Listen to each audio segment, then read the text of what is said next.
Hello, Libra, and welcome back to the table of me, Mrs. Big. I am your resident hemp witch, Honey Blunt. I am the witch of the wax. I am the Duchess of the Dab, and I am the vixen of the vape, and the current reigning golden rose of the All-Stars Garden. So, I know it's been a long time since you came around. It's been a long time, but I'm back in town, and I'm so beyond thrilled to be back here at the table doing some tarot for you. So, you know the drill. Let's get this party started, Libra. Libra, you are the cardinal heir, which means that fall happens in your time. You represent beautiful change, a shifting of the focus, and a balancing of the inner strengths. And as well as a deep reflection of society. Libra has a very close relationship with society. So you know the drill. With these 3 knocks, I banish all of the evil and the negativity from my space and yours.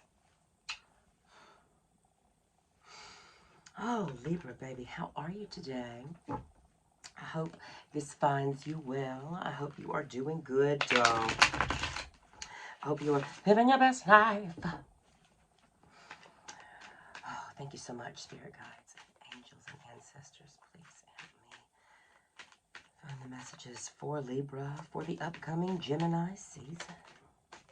Oh, there we go. We got a full 360 flipper there, girl, with the Page of Swords. She said, no more immature conversation with me. Oh, look at this one. Going all the way over there. Girl, making me work. I hope y'all didn't see nothing. If you did, don't tell nobody. No. We got the Fool in reverse.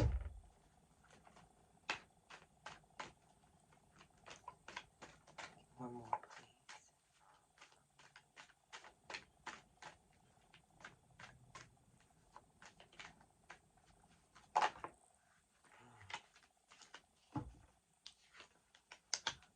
All right. Okay, of course, and this is where I stop because it's your card right there crowning this spread at the bottom of the deck. It is justice. It is Libra. It is justice. It is she who is not blind. She must see all, darling. It's the scales and the sword. It is the, you will, girl, you will. But we have the Page of Swords here, so that's all about an immature approach to communication. You said no more immature communication. You said do not rush into me with anything unless it is the truth. I only want the truth, especially right here. Justice is at play right now, girl. Karma is here, girl, when she comes up. It's also manifestation of you in your own reading. I mean, you are that powerful, dear Libra. But we have the Fool here in reverse, so this is like, you know, awareness of taking that big leap off into the unknown. You know, start the wariness of starting a new journey, or the, you know, the desire to go, you know, to make a touch back home, to make a touch back to home base, a return to the roots of it, if you will. You know, a world weariness. You know, let me go back and figure out where I came from so I can make that next step kind of energy. And we have the Emperor right here. So you are in your ideal place in your world. You know, you are in control.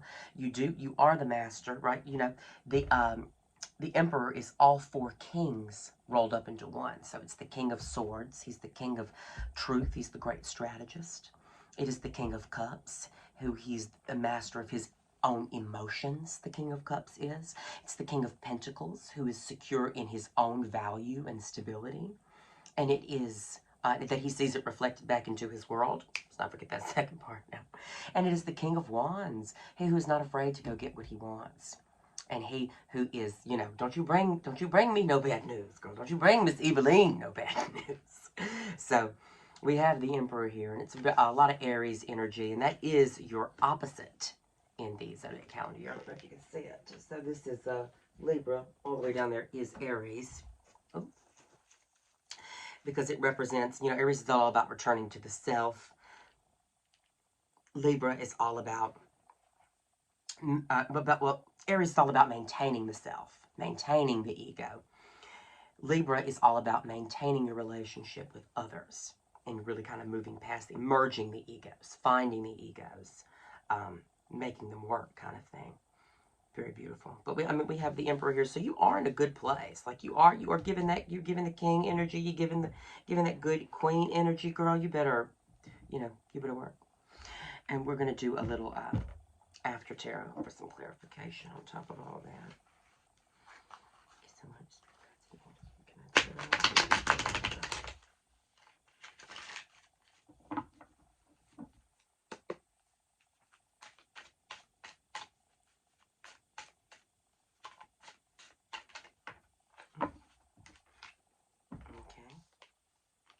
Indecisiveness. So the Fool in reverse, your wariness to take a leap could probably be because of the indecisiveness. You may be looking at one or two options here. You definitely have options on the table. Make sure you don't I don't know if that was a card flying or if that was it was falling. It was falling, girl. I think that wax just fell. But yeah, no, it is got a lot of options here on the board. Got a whole lot of options because you know a bitch popping. She's a hot girl. That's the tea. She's got the options, but be careful that you don't not make a decision or not jump into something and then your ships have already came and gone, girl. Because this, see the ships coming in the distance, girl. It's all about the ships are coming in. Make up your mind which one you're going to get on. If you don't make up your mind you're going to get on one, you're going to miss it. Going to miss the boat entirely. Okay. Right off. We got Judgment right here in the reverse. So obviously the time to rise up and call in. They want that on this Page of Swords. So if you are thinking about rushing in with the, oh my God, I think I'm wearing the same colors as the cards. But if you were thinking about rushing in with the truth right now and kind of really telling it like it is, Spirit is sort of asking you to refrain from that with the Judgment on it in reverse, which basically means, the time to act is not now. The time is not to rise up, because Judgment's all about rise up, act. Gabriel's blowing his horn, do his thing, do your thing. But no, she's saying actually now is not the time to act. Don't rush in with any immature communication. Make sure you meditate on that first. Take time looking at your options, yes, but sometimes it's better to just go ahead and take that leap of faith in love, if that's what this is about, or leap of faith in career, if that's what this is about, because you will be caught. The universe will catch you, Libra, because karma and justice is at play right here at the bottom of the deck. Don't forget it. It is on your side. We have the Emperor here. Let me get a card for the Emperor, please. Thank you so much. Oh. God, she came right out. She came right out. Okay. So a lot of winners and losers aspect of it all. The turmoil of the Five of Swords. It's all about the conflicts, all about, nasty things were said. It's all about the words that sting and hurt. When the battle's over, it's about the harsh truths that are left over to be picked up. Some people have just walked away, but this is a card of really, truly not walking away, maybe holding on, on top of the Emperor energy here. Because you are at a rest moment in, the grand scheme of the conflict. Whatever conflict has ensued to leave you with harsh truths, I want to say about the world, about society, about others, Libra, is that the harsh truths that have, that come to pass are not going to be true all of the time, and you really do have the chance to make,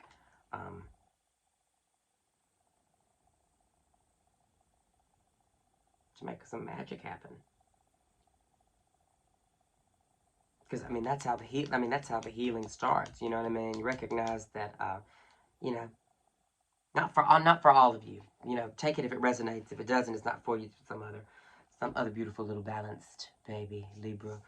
But the harsh truth. It's kind of like a chip on the shoulder kind of vibe. Kind of like this is something I've carried with me from battles I have won, and, the spoils of war are weighing you down.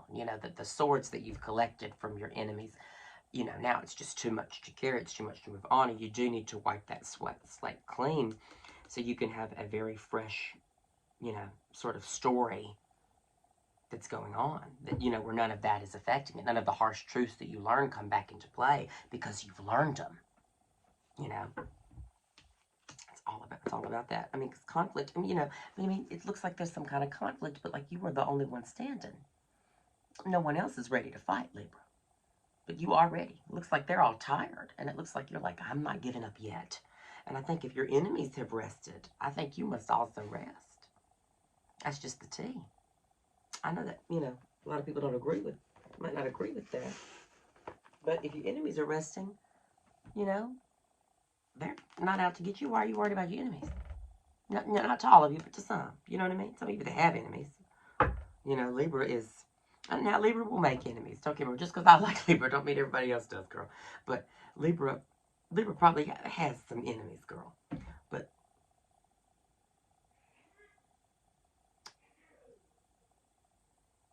I know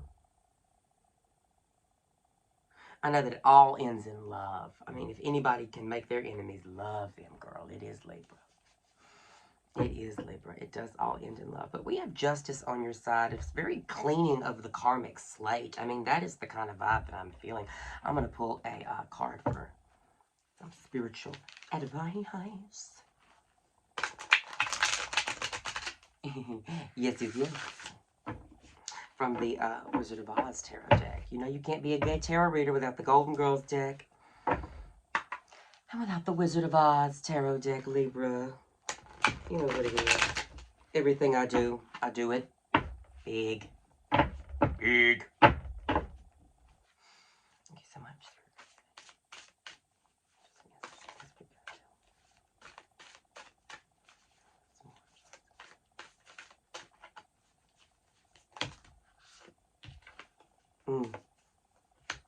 Healing and moving on.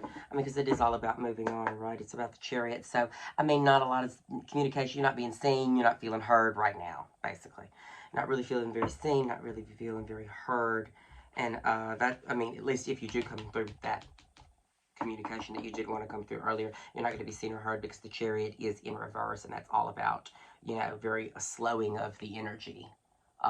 You know, it's really because Mercury is in retrograde. Very card of Mercury being retrograde has come up for literally everybody I've read during the retrograde time. And it really just goes to show that you don't need to rely on new communication during retrograde, but rely on communication that has already been had and the new stuff that you find in it, okay?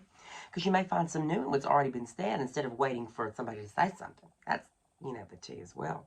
We also have the Four of Swords here. So the Four of Swords is the card of healing in between battles. Darling, if you're in between battles right now, you must take that time to heal, and you must make sure that that healing is being done for you and by you, girl. Because he is the fourth. I'm telling you right, he's the fourth of swords. He must rest. He must be taking a break. He has to. He has to. And you've moved on from the harsh truths that you have collected throughout this entire thing. I mean, we got the Five of Swords, got the followed by the Six of Swords. So I really do think that you have done the work to move on and be the best you that you can possibly be. I mean, in the land of Oz, these people have just seen the truth pond, fallen into the truth pond. And the truth pond is this thing that when you fall into it, you become so aware of everything around you and all the truth that is there. And so they just leave. When they leave, they're just silent. They don't know what to say. They've seen it all. They felt it all. You know, it's harsh. But you know, they moved on because they still have a journey to do. So it's about taking that truth and turning it into healing. Understanding the shifting of that focus, okay? I'm going to pull some my personal advice cards from my little personal deck here. It's my living tarot deck. So if it doesn't serve me anymore, I can throw it out. I don't need it. But, you know, and if I learn something new, I can add it because it's just index cards, right, girl? It's the Poor Witch's Oracle deck. When I first started up tarot reading, I couldn't afford that nice Oracle deck that everyone had. And all the tarot readers I looked up to had, and I was just like, damn, I don't have $60 to splurge on the deck, so I ended up making my own with the lessons that I had learned, and I kind of sat down and did the bulk of this deck in like one go, and it was mine. Okay. 1, 2. All right, girl. Recharge, right? If you don't rest, you will burn out. Make sure the basic needs of your health and body are met. Overextension leads to exhaustion, and exhaustion leads to not being able to function. And then we have Libra again, Libra. Libra on Libra on Libra. Same thing. Shift your focus. Even things out in your life. There is so much to experience, and there is such thing as too much of a good thing. You must take time to rest, heal, restore your drinking water and your resting water, right? You know, make sure she waters the ground on which she walks in, as well as, you know, drinks to heal the body, you know. This is about getting your priorities in order and shifting your focus toward where you want to be. And I think that is the tea, Libra. I think you can do it. I think you are moving on. I think you are using this healing for you. And I think what you need is coming into you because it truly is all working out for you. You know, Libra, what's meant for you will never pass you by. So they say. And I think it was always on its way to you, and you were on its way to it. And you must never forget that. And you must also never forget to, please don't bring Miss Eveline no bad news, girl. That is also the tea. Sometimes you actually don't have to bring Miss Eveline no bad news. Sometimes you just gotta, don't have to do it. You don't have to rush in because somebody else may rush in and make that big. But I love you so much, Libra. This is about you. You can find me on Monday nights at the Lamplighter Lounge, where I'm hosting a spectacular underground drag show. The show by queens, for queens. You know, any girl that wants to get to work, girl, I put her to work. Girl, she comes there and I'm telling you, the girls that are like, I have the bug, I need to get out and do this thing. You get to see a lot of raw emotion, and you get to see a lot of big. And I'm usually there after reading tarot, and I'm usually there before reading tarot, so you can catch me. I'm also after brunch at Atomic Rose on Sunday. I will sometimes be reading tarot. Now, however, I do get right out there and start reading, but I usually at most only have an hour before it's time to get out. So, but after that, I do go back to Lamplighter on Sunday nights, and I will also be there to eat. I go to eat after brunch is over. Because, you know, we're queens. We perform, we don't eat, don't we? So, I go eat at Lamplighter, and I'm usually there, like, a lot of time that Sunday, and people will come in and get readings then. Or if you catch me out in public, DM me, hit me up on the social media big. I mean, I'll be there. I will be there. So, thank you for all your patience, Libra. It has been a long time, and I'm super, super glad to be back. So, I love you. Love and light. Have a happy Gemini season.